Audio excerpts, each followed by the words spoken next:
भारत और ऑस्ट्रेलिया के बीच मेलबर्न में बॉक्सिंग डे टेस्ट की शुरुआत हुई। पहला दिन हुआ और शानदार खेल देखने को मिला है। 90,000 दर्शक इस स्टेडियम में, जबरदस्त चीयर अप यहां पे देखने को मिला। और यहां स्टूडियो में इस पूरे मैच को लेकर आज हम चर्चा करेंगे और हमारे साथ मेहमान यहां पर मौजूद है, मेरे साथी जो कि खेल के एडिटर हैं। विवेक, बहुत बहुत स्वागत है आपका आज के इस कार्यक्रम में। यहाँ पे आज हम बात करने वाले हैं सबसे पहले उस मुद्दे को लेकर जिसकी बात सोशल मीडिया पर सबसे ज्यादा हो रही है, जिसकी चर्चा सबसे ज्यादा सोशल मीडिया पर हो रही है। मैच के दौरान एक इंसिडेंट हुआ जब विराट कोहली ने कंधा मार दिया सैम कॉन्स्टेंस को, जो कि 19 साल का नया लड़का है, पहली बार खेलने के लिए पहुंचा। डेब्यू का उसका मैच था और शानदार बल्लेबाजी कर रहा था, लेकिन इसको लेकर अब माहौल बन गया है। विवेक, इसको लेकर कैसे आप देखेंगे ये पूरा जो मामला हुआ, कैसे इसको तूल दिया गया है? कृपा जी, जैसे आपने बोला ना कि विराट कोहली ने कंधा मार दिया, मैं जिस एंगल से देखता हूं या मैं अगर क्रिकेट देखता हूं तो ये क्रिकेट में आम बात है और विराट कोहली ने कंधा नहीं मारा। आप देखें कि जिस तरीके से सैम कॉन्स्टेंस अपने ग्लव्स चेंज कर रहे थे, विराट कोहली बॉल को ग्रिप करते हुए जा रहे थे, तो दोनों में से किसी ने देखा नहीं। तो ऐसा नहीं कह सकते कि विराट कोहली ने जानबूझकर कंधा मारा और या उनको उकसाने की कोशिश की। विराट कोहली को वो सैम कॉन्स्टेंस आइडल मानते हैं, उसके बावजूद जिस तरीके से उन्होंने रिप्लाई किया, वो ऑस्ट्रेलियन क्रिकेट का वो जो आक्रामकता है ना, वो दिखाती है कि आप भले ही आप मीडिया के सामने कुछ भी बोलते हो, लेकिन आपके अंदर जो एग्रेसिवनेस है वो हमेशा बनी रहती है। और उसके बाद से ऑस्ट्रेलियन प्लेयर, जो पूर्व प्लेयर्स है, वो लगातार बोल रहे थे कि विराट के ऊपर फाइन लगना चाहिए। आखिरकार फाइन लग गया, 20% उनके मैच फीस का जुर्माना कर दिया गया। लेकिन आप पूरे अगर सिनेरियो पर नजर डालें तो सैम कॉन्स्टेंस ने जाके ब्रॉडकास्टर से बोला है कि ये बहुत बड़ी बात नहीं है, क्रिकेट में होता रहता है। तो मुझे नहीं लगता कि विराट कोहली पर ऐसा जुर्माना लगाना बहुत जरूरी था, क्योंकि क्रिकेट में नॉर्मल चीजें होता रहता है ये। तो ऐसे में सोशल मीडिया पे चर्चा इसको लेकर चली कि क्या कंधा उन्होंने जानबूझकर मारा। पहले जैसे ही मैच चल रहा था उस दौरान भी सब लोग सवाल उठा रहे थे कि इनको सजा होगी, क्या हो सकता है इनके लिए आखिरी टेस्ट में इनको खेलने का भी मौका ना मिले, इस टाइप की चीजें भी थी। तो रूल क्या कहते हैं, नियम क्या कहते हैं? रूल देखिए, रूल अगर उन्होंने विराट कोहली ने जानबूझकर कंधा मारा होता है या जानबूझ के उनके साथ किसी भी तरह की बदसलूकी की होती तो वो जुर्माने के अंदर आता है, उन पे फाइन लग सकता था, मैच बैन भी हो सकते थे, एक मैच के लिए बैन भी लगाया जा सकता। लेकिन आप देखिए, अगर वीडियो आप बार बार देखें ना, कहीं भी इंस्टेंस उनका ये मकसद नहीं था कि जानबूझ के कंधा मारा। और विराट कोहली भी जानबूझ, जब वो कंधा लगा या दोनों के बीच जो कंधा लगा, मैं ये नहीं कहूंगा, अभी भी ये नहीं कह रहा कि विराट कोहली ने जानबूझ के कंधा मारा है। अगर वो इंसिडेंट हुआ है तो विराट कोहली ने उनसे पूछा। और अगर आपके प्लेयर जो डेब्यू कर रहे हैं, पहला मैच खेल रहे हैं, वो जिस तरीके से एग्रेसिवनेस दिखा रहे हैं, आक्रामकता दिखा रहे हैं, विराट कोहली लीजेंड जैसे प्लेयर को आप ऐसे रिप्लाई कर रहे हो, तो उनको भी सोचना चाहिए कि आप डेब्यू कर रहे हो, आप किससे उलझ रहे हो।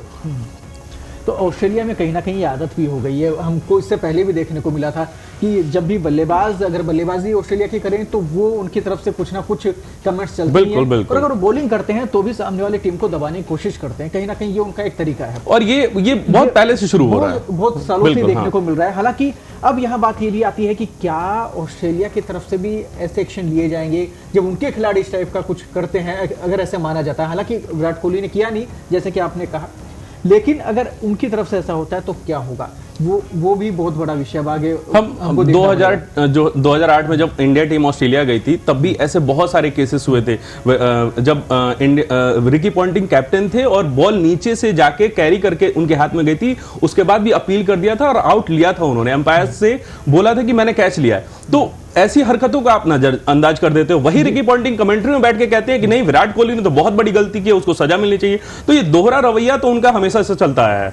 देखिए, प्रशंसक जो है वो कहीं ना कहीं इस चीज़ को देखते हैं और दुनिया के जो एक्सपर्ट हैं वो भी इस चीज़ को देखते हैं। और जो फाइनली कहीं ना कहीं विराट कोहली तो लीजेंड है ही अपने आप में, फिलहाल वर्तमान क्रिकेट के लिए, प्रेजेंट क्रिकेट के लिए। और जिस प्रकार से आज अब बात करें हम 19 साल के उस लड़के की जिसने आज बैटिंग भी की, तो ये लड़ाई झगड़ा तो एक तरफ हो गया, बिल्कुल, बैटिंग कैसी रही। और सबसे जो मेन छाया रहा सोशल मीडिया पर भी कि बुमराह को छक्का मार दिया। इतना किस बात का गुस्सा वो सैम कॉन्स्टेंस ने पहले ही बोल दिया था कि मैं बुमराह को अटैक करने जा रहा हूं, बुमराह के खिलाफ आक्रामकता रवैया अपनाऊंगा, और उन्होंने वो करके दिखाया। वो प्लेयर, एक होता ना कि आप माइंडसेट के साथ आते हो, तो वो ऑस्ट्रेलियाई जो प्लेयर में होता ना कि आक्रामकता दिखाना है, वो उन्होंने दिखाया और बहुत अच्छी बल्लेबाजी की। और मुझे सबसे अच्छी बात ये लगी कि वो जाके ब्रॉडकास्टर, मतलब उन्होंने मैच के बाद ये बोला कि नॉर्मल सी चीज है, ऐसा कुछ भी नहीं होता है, बहुत बड़ी बात नहीं है जितना हाइप किया जा रहा है। लेकिन मुझे लगता है कि ऑस्ट्रेलिया मीडिया उस चीज से खपा है जो विराट रविंद्र जडेजा वाला मामला हुआ था, उन्होंने हिंदी में प्रेस कॉन्फ्रेंस कर दी, तो वो उनको थोड़ा सा हाइप देना था और इंडियन प्लेयर्स के खिलाफ बोलना था, तो वो ये मौका मिल गया उनको बोलने का। अप्रोक्स 3 साल के आसपास हो गए, दुनिया में कोई ऐसा बल्लेबाज नहीं है जिसने बुमराह की बॉल पर छक्का मारा हो। 19 साल के इस लड़के ने ये कमाल करके दिखाया, तो इसलिए तारीफ तो सभी तरफ से बन रही है। इसके साथ ही मैच के एक और महत्वपूर्ण विषय जो रहा, आप ये देखिए कि ऑस्ट्रेलिया की तरफ से ओपनिंग जो थी बहुत अच्छी रही, बहुत अच्छा उन लोगों ने खेला, लेकिन 9 रन के अंतराल में लगभग 3 विकेट उनके चले गए, बैक टू बैक वो आउट हुए। वो कमजोर कड़ी उस समय रहा, क्या कहेंगे? कमजोर कड़ी नहीं लगा, एक हमारे बॉलर्स लगातार बॉलिंग अच्छा कर रहे थे, विकेट के लिए कोशिश कर रहे थे। होता है ना कि एक मूवमेंट बन जाता है, एक विकेट आता है, उसके बाद से वो माहौल बन जाता है, हर बॉल आप विकेट के लिए कोशिश करने लगते हो। तो मुझे लगता है कि वो सारा तैयार किया गया था और उसके बाद से वो विकेट गए हैं। लेकिन आप देखिए कि फिर भी टॉप के 4 बल्लेबाजों ने 50+ स्कोर किया है और अभी भी स्टीव स्मिथ नॉट आउट है। तो और स्टीव स्मिथ का रिकॉर्ड ऐसा रहा है कि बॉक्सिंग डे टेस्ट में 110 का उनका औसत रहा है। तो अगर इस हिसाब से तो वो शतक की ओर बढ़ रहे हैं। इंतजार करना होगा हमको कि बिल्कुल एक और क्या शतक होता है लगने वाला है यहाँ पे। देखिए रोमांस तो 7वें आसमान पर है और जैसा कि हमको उम्मीद ही थी, मैंने आपको बताया भी कि 90,000 दर्शक यहाँ पर मौजूद है, जबरदस्त चीयर अप चल रहा है। और यहाँ ये जो ग्राउंड है इसकी भी एक खासियत है कि इस ग्राउंड को कहीं ना कहीं भारतीयों का ग्राउंड भी कहा जाता है। माना जाता है कि यहाँ पे जो दर्शक पहुंचते हैं, जो लोग यहाँ पर पहुंचते हैं इस मैच को देखने के लिए, हुटिंग जबरदस्त भारत के पक्ष में करते हैं, पूरे ऑस्ट्रेलिया में और कहीं नहीं ऐसा होता। इसको लेकर भी आप कहें? हाँ, मानस साहब ने पहले ही बोल दिया था कि हम जब मेलबॉर्न में खेलते हैं तो इंडिया के खिलाफ, तो ऐसा लगता है कि हम लोग किसी विरोधी के ग्राउंड पे खेल रहे हैं। तो मेलबॉर्न में इंडियन सपोर्टर्स पहुंचते हैं, चीयर अप करते हैं और वो देखने को मिल रहा है कि इंडियन सपोर्टर्स वहां पहुंच रहे हैं। और सबसे अच्छी चीज है कि ये मतलब एक मेलबर्न में हम लोग इतना क्रिकेट खेल रहे हैं और वो एक होता है ना होम ग्राउंड जैसा बनता जा रहा है। और इस होम ग्राउंड पे हमने कई मतलब बेहतरीन मैच जीते हैं। अब 2022 का वो पाकिस्तान वाला मैच याद कर लीजिए, जब विराट कोहली ने मैच जीता है। तो हो सकता है कि वो विराट कोहली इसका बदला जरूर लेंगे। मुझे तो यही उम्मीद है। देखिए मैच का रोमांच भी तभी बढ़ेगा जब विराट का बल्ला चलेगा। उम्मीद हमको यही है कि विराट एक बार फिर से तूफानी पारी यहां पर खेले।